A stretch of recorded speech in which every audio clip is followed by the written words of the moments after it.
Duha ka lalaki ang napalgang naggapos, nagtap-tap og wala nay kinabuhi sa National Highway sa Barangay Bulit, Dato Montawal, Maguindanao kagabi. Mato di Dato Montawal PNP Chief Lieutenant Mudasir Sali, wala pa nila mailhi ang duha ka mga biktima nga banang nag-edad og 20 hangtod 30 anyos. Ang usa nagsulob og mao nga shorts ug ang usa nagsulob og jersey nga shorts.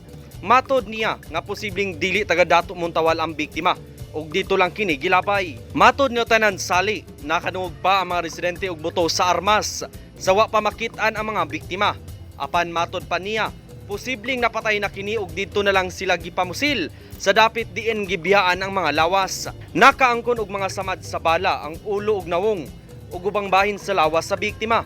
Nakuha gikan sa crime scene ang bala sa kalibre .45. Sa kasamtangan, anana sa purinarya sa Dato Montawal ang patayng lawas sa mga biktima.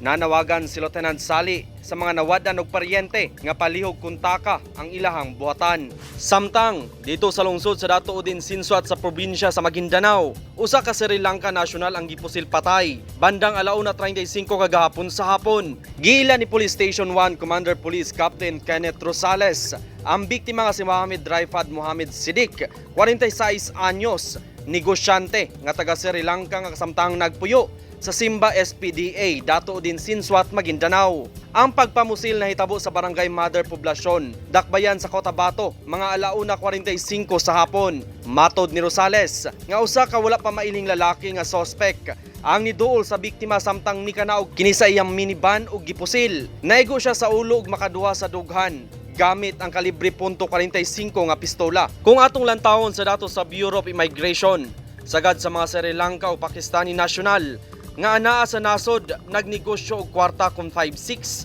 Sa pagkakaron, ang PNP Station 1 nagkolekta pa og mga kopya sa CCTV footage dol sa lugar alang sa dugang investigasyon. Marvin Revilla, Newsline Philippines, Province of North Cotabato. Stay safe!